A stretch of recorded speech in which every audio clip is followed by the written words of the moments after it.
आज के समारोह में उपस्थित पद्मश्री डॉक्टर एसपी वर्मा जी, जिनके कारण ये कार्यक्रम अनवरत रूप से हो रहा है, गांधी ग्लोबल फैमिली के सभी सम्मानित पदाधिकारी तथा सदस्य, श्री युद्धवीर सेठी सम्मानित विधायक, श्री अर्जुन सिंह राजू सम्मानित विधायक, श्री अटल लुल्लू मुख्य सचिव जम्मू कश्मीर प्रशासन, श्री आनंद जैन अतिरिक्त पुलिस महानिदेशक जम्मू, श्री रमेश कुमार संभागीय आयुक्त Jammu, lieutenant general retired Rakesh Sharma जी,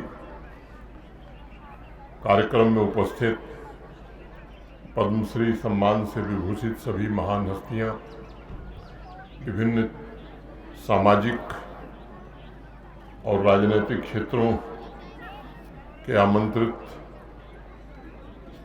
प्रमुख व्यक्ति, देवियों, सज्जनों तथा प्यारे बच्चों,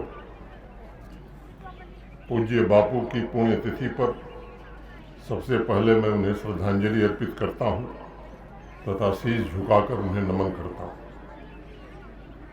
स्वतंत्रता संग्राम में गांधी जी के मार्ग पर चलने वाले उन सभी महान विभूतियों के त्याग तथा बलिदान को भी आज मैं शहीद दिवस के अवसर पर नमन करना चाहता हूं। विशेष रूप से गांधी ग्लोबल फैमिली तथा पद्मश्री डॉक्टर एसपी वर्मा जी और उनके सभी साथियों के प्रति बापू के आदर्शों को जन जन तक पहुंचाने के लिए हृदय से कृतज्ञता भी ज्ञापित करता हूं। मित्रों, जैसा आप जानते हैं, सत्य और अहिंसा के सिद्धांत जिनके प्रति बापू सदैव प्रतिबद्ध थे, वह समय तथा भौगोलिक सीमाओं से परे है। वह मूल्य आज भी उतने ही प्रासंगिक हैं जितने गांधी जी के जीवन काल में थे, और मैं समझता हूं उनके उल्लेखनीय आदर्श हमें वास्तव में एक विकसित भारत के निर्माण के लिए रोडमैप प्रदान करते हैं, जहां प्रत्येक नागरिक को शांति, समानता और न्याय के साथ अपने जीवन को समृद्ध बनाने का अवसर मिल सकता है। बापू ने हमें अहिंसा का जो सिद्धांत दिया, वो तमाम मतभेदों के शांतिपूर्ण समाधान के लिए सबसे ताकतवर साधन हमें दिखाई पड़ता है। आज विश्व के अलग अलग हिस्सों में संघर्ष और आपसी मतभेद देखने को मिल रहे हैं। वहाँ आक्रामकता के चलते समाज की सृजन शक्ति और प्रगति के मार्ग में ढेर सारी बाधाएं और चुनौतियां सामने आ रही। संपूर्ण विश्व को आज गांधी के सत्य, अहिंसा, निष्काम सेवा, त्याग, प्रेम, सहिष्णुता तथा शुचिता जैसे मूल्यों की आवश्यकता महसूस हो रही। और मैं निजी रूप से मानता हूं कि गांधी जी के आदर्श और मूल्य ही संपूर्ण मानवता को नई राह दिखा सकते हैं। उनके आदर्श एवं मूल्य ही संघर्ष के बजाय विश्व के लिए सद्भाव और समृद्धि का मार्ग प्रशस्त कर सकते हैं, जिससे वसुधैव कुटुंबकम की भावना स्थापित हो सकती है और हम मानव हित के लिए आवश्यक ऊंचे लक्ष्यों को प्राप्त कर सकते हैं। आज मैं गांधी जी के सपनों और विकसित भारत मिशन के माध्यम से जो प्रयास उसको साकार करने के लिए हो रहे हैं, मैं अपने विचार रखना चाहूँगा। जैसा हम सब जानते हैं कि आज ये देश का संकल्प बन चुका है कि जब हम आज़ादी का शताब्दी वर्ष मनावें 2047 में, 2047 में, तो देश ये चाहता है कि भारत एक विकसित राष्ट्र के रूप में हमें मिले। मुख्य रूप से 4 स्तंभ उसके आप सब जानते हैं। पहला, गरीब और वंचित वर्ग। दूसरा किसान, तीसरा नौजवान और चौथा नारी शक्ति। पूज्य बापू ने कहा था कि उनके जीवन का मिशन हर आंख से आंसू पोंछना है। वो स्वयं मानते थे कि नीतियां हमेशा सबसे गरीब लोगों को ध्यान में रखकर बनाई जानी चाहिए और सर्वजन कल्याण को सर्वोच्च रूप से बढ़ावा देना चाहिए। मैं आपसे विनम्रतापूर्वक निवेदन करना चाहता हूं कि अगर हम मूल्यांकन करेंगे तो ये सच है कि पिछले 10-11 वर्षों में भारत की आर्थिक प्रगति, इकोनॉमिक ग्रोथ अभूतपूर्व रही है।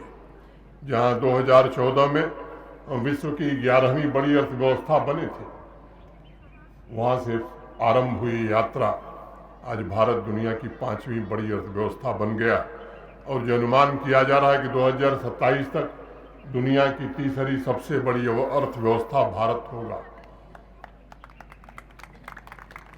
भारतवर्ष के 25 करोड़ लोग पिछले 10 वर्षों में गरीबी रेखा के बाहर निकल सके।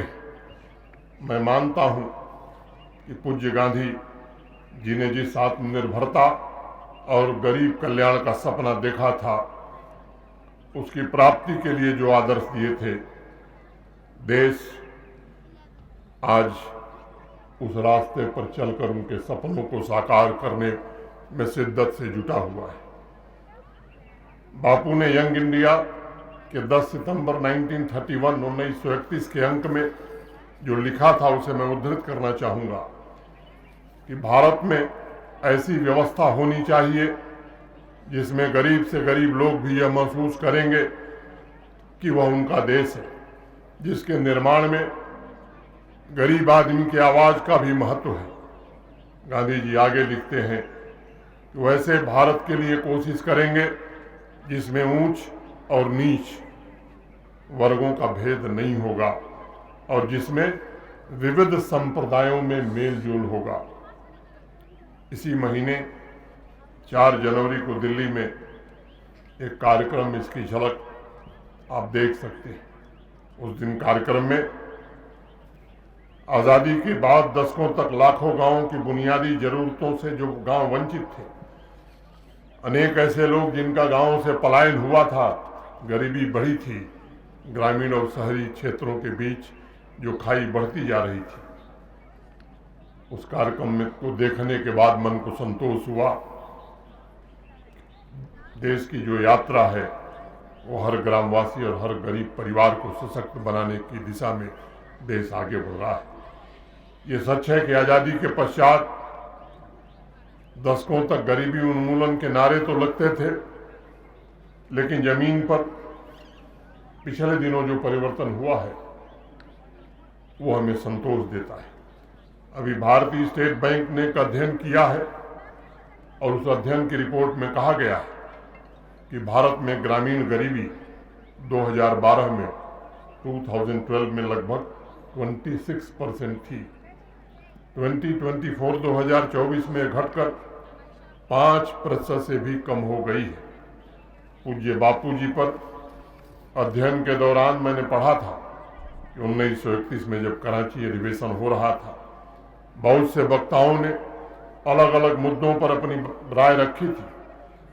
तब गांधी जी ने लोगों का ध्यान गांव, दलित, आदिवासी, वंचित तथा शोषित वर्ग की तरफ खींचा और एक सवाल किया कि अगर हम ब्रिटिश हुकूमत से स्वतंत्र हो जाते हैं तब हमारी राजनीति की प्राथमिकता क्या होगी। यहाँ उपस्थित सभी मित्र अवश्य जानते होंगे कि अपने प्रस्ताव में गांधी जी ने मानव गरिमा की रक्षा, सामाजिक समता, सामाजिक न्याय, सर्वधर्म समभाव, किसानों, महिलाओं तथा वंचित वर्गों के कल्याण को सबसे प्राथमिक रूप से सबके सामने रखा था। मैं गांधी जी के शब्द उद्धृत करूंगा आपके सम्मुख, जो प्रस्ताव पारित हुआ था। इस प्रस्ताव को पारित करते समय हम अपने लोगों और विश्व के सामने स्पष्ट करते हैं कि हम उस समय क्या करेंगे जब सत्ता में आएंगे। मित्रों, भविष्य की राजनीति के लिए बापू ने 1931 में जिस दृष्टिकोण को रखा था, मुझे लगता है कि वही आज भारत का संकल्प बनता जा रहा है। और देश के वर्तमान प्रधानमंत्री जी ने वंचितों को वरीयता मिशन के साथ जो काम प्रारंभ किया है, मुझे लगता है कि शायद वह सही रास्ते पर देश को आगे ले जाएगा। विकसित भारत के 4 महत्वपूर्ण स्तंभों में से दूसरा स्तंभ है नारी शक्ति का सशक्तिकरण, एम्पावरमेंट। पूज्य बापू का कहना था कि आत्म बलिदान और साहस के मामले में नारी पुरुषों से अधिक योग्य होती है। गांधी जी के सिद्धांत के अनुरूप आज नारी शक्ति को उसका उचित स्थान मिले, इसका प्रयत्न हो रहा है। सिर्फ उनका विकास नहीं, बल्कि उनके नेतृत्व में भारत का विकास हो, इसके प्रयत्न प्रारंभ हुए। मुद्रा योजना के तहत सबसे ज्यादा 30 करोड़ महिला उद्यमियों को आर्थिक सहायता मिली। स्टेम एजुकेशन में हमारी बच्चियों की भागीदारी आज 43% हो गई है, जो दुनिया में सबसे ज्यादा है, विकसित देशों से भी ज्यादा है। लोकसभा और विधानसभाओं में महिलाओं के लिए 1/3 सीटें आरक्षित कर दी गई हैं। ग्रामीण इलाकों में प्रधानमंत्री आवास योजना के अंतर्गत बनाए गए 70% से अधिक मकान आज हमारी बहनों के नाम से हैं। देश की गरीब बहनों के सशक्तिकरण के लिए जनधन योजना के तहत 30 करोड़ बैंक खाते खोले गए हैं। जम्मू कश्मीर की अगर मैं बात करूं तो आज 8 लाख से ज़्यादा बहनें हमारी सेल्फ हेल्प ग्रुप से जुड़ी हैं। शिक्षा के क्षेत्र में भी हमारी बच्चियां नया कीर्तिमान स्थापित कर रही हैं। और जिस विश्वविद्यालय के कन्वोकेशन में मैं जाता हूं, औसतन 70% से ज़्यादा गोल्ड मेडल आज हमारी बच्चियां ले रही हैं। ये हम सबके लिए गर्व का विषय है। इस खास जम्मू के कन्वोकेशन में जब मैं गया था तो 15 गोल्ड मेडल में 14 बच्चियों ने ही हासिल किया था।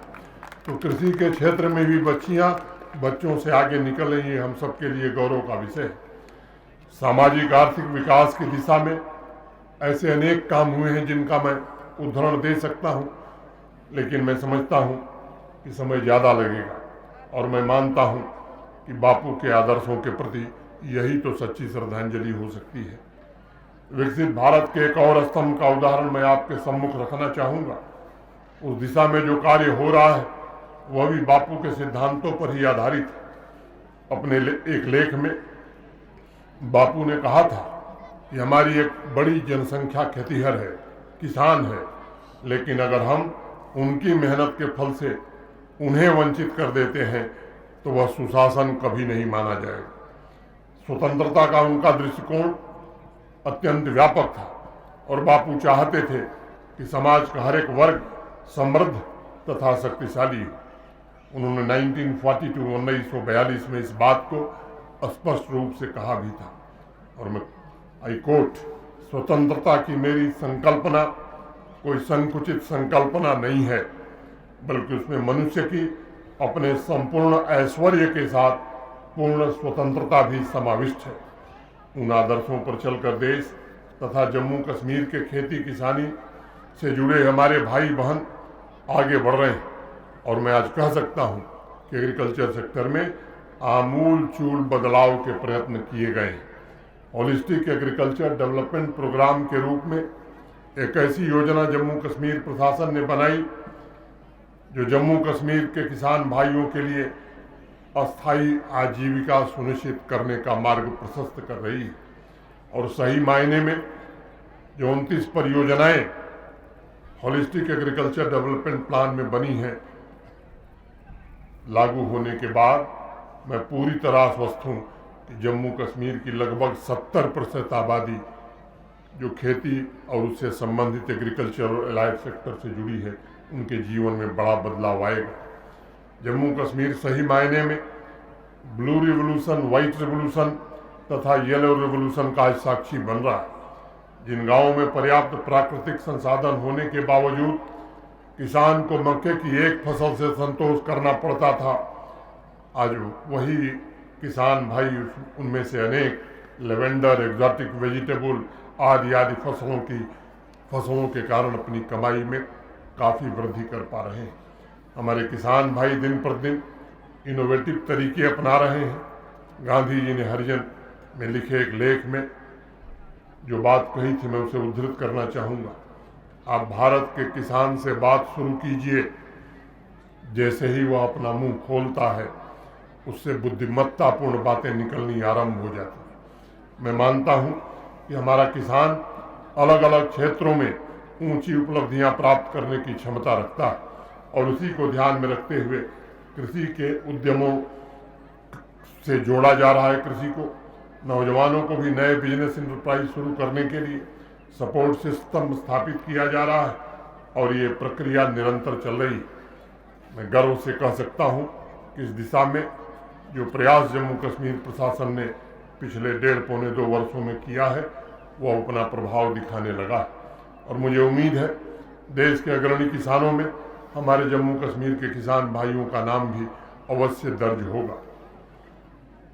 मित्रों, मैं मानता हूं कि नौजवानों को सशक्त बनाकर ही हम विकसित भारत के सपने को पूरी तरह साकार कर सकते हैं।